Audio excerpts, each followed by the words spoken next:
자, 여러분 안녕하세요. 이번 시간에는 세 번째 성명 시스템 중에서 세 번째 유전 정보의 흐름에 대해서 다뤄보도록 하겠습니다.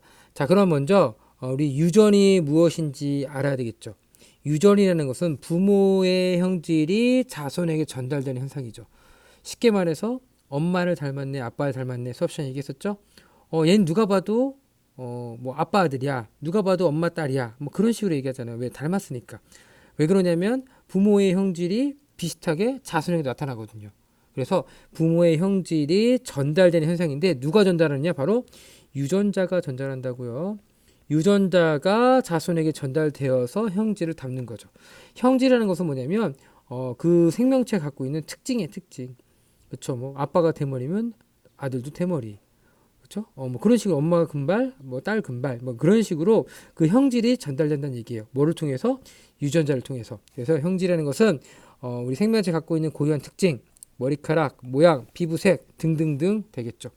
자, 그러면 우리가 다시 이 유전자가 무엇인지 알아야 되겠죠. 유전자가 무엇이냐? 바로 이 유전 형질.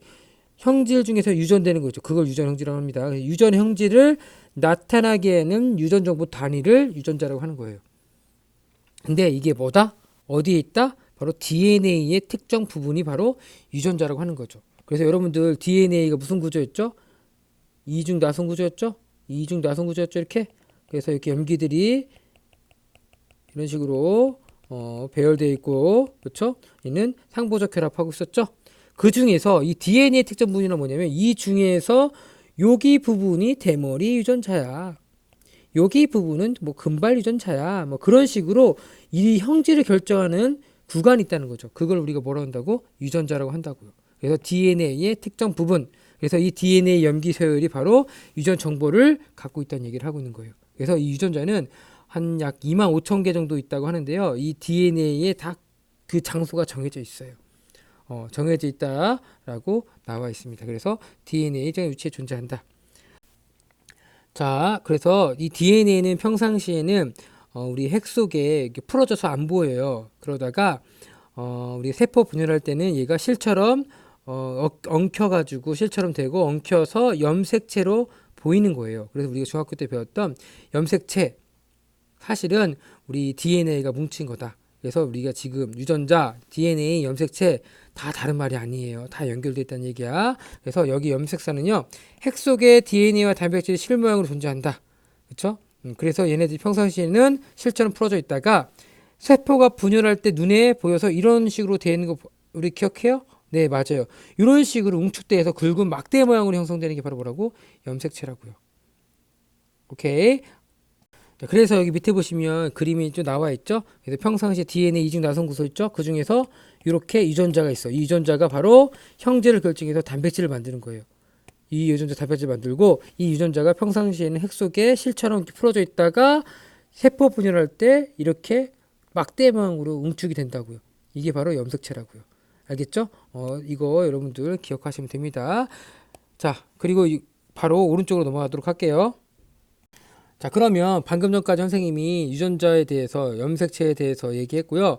어떤 식으로 우리가 유전 정보의 흐름이라고 했잖아요. 그렇죠? 아까 유전 정보가 DNA에 저장되어 있는데 이 유전 정보가 어떻게 전달되면서 흐르는지에 대해서 얘기하려고 합니다. 그래서 DNA에 바로 우리 뭐가 들어있는 거죠? 유전 정보가 들어있는 거죠?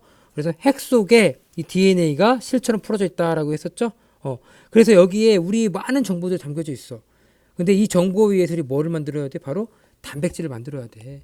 근데 여기 핵 속에서 단백질을 만들면 돼요, 안 돼요? 안 되죠. 여러분 요리할 때 도서관에서 요리해요? 안 되죠. 왜? 도서관에 레시피가 있으면 그 레시피를 복사한 다음에 밖에서, 부엌에서, 주방에서 여러분 요리해야 되잖아요. 그렇죠? 그래서 이 단백질을 만드는 장소는 따로 있다는 거예요. 그래서 핵 속에 DNA가 저장되어 있고 그 중에서 필요한 부분을 우리가 복사한다고. 그걸 전사라고 합니다. 복사해서 우리가 필요한 부분만을 바로 RNA가 되는 거죠. 복사한 부분을. 그렇죠? 이게 어디서 일어나는 거죠? 바로 핵에서 일어나겠죠. 왜? DNA가 밖으로 나가면 안 되니까. 그렇죠? 그래서 RNA를 복사한다면 이 RNA가 어떻게 한다고 이렇게 밖으로 빠져나와서 어디로 가냐? 바로 리보솜을 가는 거예요. 리보솜. 리보솜에 도착하면은 이 리보솜에서 이거를 암호를 해독을 하는 거야. 번역을 하는 거예요. 번역을 해서 우리가 뭐 한다? 아미노산을 지정하는 거야. 아미노산 이거 이렇게 이런 순서로 와라 이렇게 배열해라라고 리보솜에서 그 명령대로 만드는 거예요. 그래서 뭘 만든다? 단백질을 만드는 거죠. 이게 중심 원리라고 얘기하는 거예요. 여기도 나와 있지만 DNA가 전사돼서 RNA 다시 RNA가 번역해서 단백질을 만든다. 그림 나와 있죠, 여기 밑에. 그래서 DNA가 전사해서 RNA를 만들고 이게 빠져나와서 어디서? 리보솜에서 바로 번역해서 아미노산을 배열해서 단백질을 만든다는 얘기죠. 오케이? 근데 여기 우리 처음에 이 DNA가 RNA를 들 때 복사할 거 아니에요. 근데 복사할 때 규칙이 뭐냐? 바로 아데닌은 유라실, 타이민은 아데닌, 사이토신은 구아닌, 구아닌은 타이민 이런 식으로 상보적 염기를 가진 RNA가 손댄다는 거죠. 그냥 막 되는 것이 아니라 DNA에 있던 염기 서열을 복사할 때 이런 식으로 복사한다는 얘기죠. 상보적 염기를 가진 RNA로 복사를 한다라고 나와 있죠. 그래서 이 DNA 유전 정보는 이 단백질 합성에 필요한 정보를 가지고 있으나 우리가 원하는 단백질 합성 장소가 세포질, 리보솜이잖아요. 그래서 우리가 이 DNA 나오면 안 된단 말이야. 나올 수 없으니까 우리가 어쩔 수 없이 이거를 핵에서 세포질로 전달하는 과정이 필요하다는 얘기야. 그게 바로 뭐라고? RNA로 전사해서 복사해서 리보솜으로 전달한다는 얘기죠. 자, 여기 선생님이 위에 얘기했던 내용들이 여기 지금 설명을 해놨어요. 그래서 요거 정확히 알아둬야 된다라고 나와 있네요. 자, 요 과정을, 요 그림을 보고 다시 한번 설명하도록 할게요. 자, 핵 속에 DNA가 이렇게 풀어져 있습니다. DNA에 이렇게 특정 부분이 이제 유전자가 되겠죠? 그래서 요 부분 유전자를 이제 복사를 해야 되는데, 우리가 DNA는 이중 가닥이잖아요. 그 중에 한 가닥을 우리가 이제 뭐 한다? 복사할 대상으로 정하는 거죠. 이렇게. 그쵸? 근데 얘는 지금 DNA 어디에 있는 거죠? 핵 속에 있습니다. 근데 아까 말했던 것처럼 핵을 빠져나올 수 있다, 없다? 나올 수 없다. 그래서 얘를 복사를 해야 되는데 복사할 때 어떻게 한다고? 상보적 염기상. 구아닌은 사이토신, 사이토신은 구아닌, 아데닌은 유라실, 사이토신, 구아닌, 유라실, 아데닌, 유라실, 구아닌 이런 식으로 뭐 한다? 전사를 시킨다고요. 자, 다시 한번 보면 각 유전자마다 저장된 전복, 즉 염기서열이 다르죠. 우리 DNA가 유전자 A, 유전자 B, 유전자 C 이런 식으로 유전자가 되게 많잖아. 그 유전자마다 뭐라고? 저장되어 있는 염기 서열이 다르더라고요. 그렇죠? 다 다르다고요. 그리고 이거를 우리가 복사를 하는데 전사를 하는데 여기 보시면 서로 다른 염기 서열에 RNA가 합성된다고. 이 결과 이 각 유전자마다 다른 염기 서열이 만들어지는데 잘 보시면 우리 아까 설명에서 선생님 얘기 안 했는데 세 개가 한 쌍이라는 게 나와 있죠. 세 개가 한 쌍이에요. 그래서 세 개의 염기가 한 조가 돼서 하나의 아미노산 지정이에요. 근데 왜 세 개가 되느냐? 우리 염기의 종류는 네 가지가 있죠. 그렇죠? 근데 아미노산 종류는 몇 가지가 있죠? 네 종류가 있는데 아미노산은 20여 개 아미노산이 있어요. 그러면 네 개가 20개 정할 수 있어요? 안 되죠. 그럼 두 개를 짜자. 그러면 어떻게? 4 곱하기 4니까 16개밖에 안 되죠.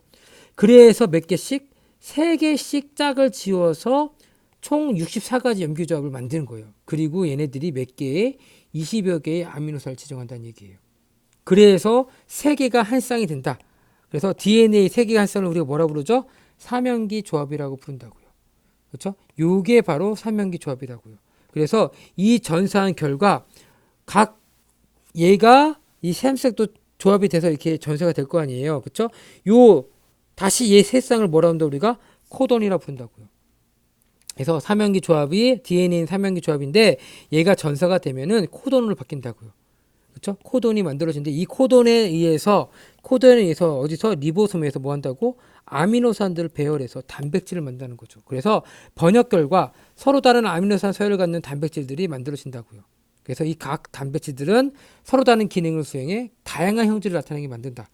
그게 바로 이 유전 정보의 흐름의 중심 원리가 되는 거죠. 그렇죠? 그래서 선생님이 다시 한번 여기 오른쪽 보고 얘기할게요. DNA가 이렇게 염기 서열이 있어요. 그래서 세 개가 한 쌍이죠. 이 세 개 한 쌍을 삼연기 조합이라 부릅니다. 그렇죠? 그거를 우리가 뭐 한다고? 전사를 해서 RNA로 바꾼단 말이야. 그럼 이 아데닌은 유라실, 사이토신이 구아닌이 돼서 얘가 세 개 한 쌍 있잖아. 삼연기 조합이 뭘로 바뀐다고? 코돈으로 바뀐다고. 이 코돈이 바로 뭐 한다고? 아미노산을 지정한다고. 이 코돈이 바로 아미노산을 지정한다고요. 이 코돈이 바로 아미노산 지정해서 우리가 아미노산의 수, 배열을 결정해서 뭐 한다고? 단백질을 만든다고 이렇게. 무슨 말이겠어? 이게 바로 뭐라고? 중심 원리라고. 근데 이 중심 원리가 중요한 이유가 뭐냐면, 자 이제 왼쪽 넘어갈게요. 나와 있죠. 왜 중요하냐? 이 유전 암호가 뭐 한다고? 거의 모두 생명이 동일하다고. 식물이든 동물이든 진화가 됐던 안 됐던 상관없이 거의 동일하다고. 이걸 얘기하는 무슨 얘기냐? 아, 우리는 거의 공통된 조상으로부터 시작되었다라는 것을 의미하기도 하고, 이걸 이용해서 사람의 유전자를 식물이나 세균에 사입해서 우리 사람의 단백질을 얻을 수가 있다는 거예요. 그래서 우리가 뭐 한다? 인슐린을 만드는 방법에 대해서 나와 있죠. 사람의 유전자를 빼. 그렇죠? 그래서 어디에 집어넣어? 이 대장균 DNA 집어넣어. 그리고 그걸 다시 여기다 대장균을 집어넣으면 대장균에서 이 유전 정보에서 뭐 만드는 거죠? 단백질을 만들겠죠? 그렇죠? 그 만든 단백질이 바로 인슐린이 되는 거죠. 그래서 이 인슐린을 다시 어떻게 우리가 주사를 통해서 사람에게 투입해서 당뇨를 조정하는 거죠. 그렇죠? 당뇨병을 치료할 수 있는 거죠. 이게 바로 유전 암호의 세계 동통성이 되는 거죠. 근데 이런 과정 중에 실수로, 그렇죠? 아데닌 대신에 뭐 유라시 뭐 타이민이 들어 있어. 그렇죠? 그러면 여러분들 요 코드온이 다른 게 만들어지겠죠? 그럼 다른 아미노산을 지정하기 때문에 형질이 바뀐다는 얘기야. 그래서 DNA 유전 정보나 유전 정보가 전달될 과정에 이상이 생기면 유전 질환이 생기는 거야. 병이 걸리는 거야. 돌연변이가 되는 거야. 그래서 정상적인 적혈구가 만들어지는데 남 모양의 적혈구가 만들어진다든지, 아니면 알비노증, 머리카락, 뭐 피부, 흰색 다 멜라닌 색소가 결핍돼 가지고 다 하얀색, 흰색이 된다든지, 또는 우리 몸에서 페니랄린이 만들어지고 있는데 얘를 좀 유해하단 말이야. 그래서 다른 걸로 바꿔야 되는데 그 효소 과정이 만들어지지 않아서 페니랄린이 쌓여서 뭐 경련이라는 정신체에 일어나는 페니켈레톤증, 이런 것들이 여러분들이 뭐 한다고? 만들어질 수 있다는 얘기죠. 그렇죠? 그래서 유전자 이상에 의해서 이런 질환도 생긴다는 거죠. 또는 거꾸로 치료도 가능하겠죠. 그렇죠? 우리가 유전 정보, 유전자에 대해서 정확히 안다면 이 유전자에 의해서 앞으로 얘가 병에 걸릴 거야. 그럼 뭐 하는데 우리가 수정 과정에서 그 유전자를 바꾸면 되겠죠. 그러면 유전병도 치료할 수 있겠죠. 나중에 뭐 더 나아가서는. 하지만 우리가 선생님 얘기했죠. 윤리적 문제가 생길 수 있기 때문에 그거는 우리가 아직 연구만 하고 있지 실용화되지는 않았습니다. 알았죠? 자, 그래서 여기까지 선생님 2단원 세 번째 시간 뭐죠? 생명 시스템 마지막을 끝냈습니다. 그래서 다시 한번 선생님 얘기하면 우리 처음에 배웠던 세포의 구조, 그리고 세포막, 그리고 물질 대사, 효소, 그리고 지금 중심 원리 각각 어떻게 되는지에 대해서 자세하게 여러분도 알아주시고요. 시험 문제는 어렵게 나오지 않아요. 이거 아느냐 모르냐예요. 그래서 문제 많이 풀어보시고 꼭 확인해 보시면 좋은 결과 나올 수 있습니다.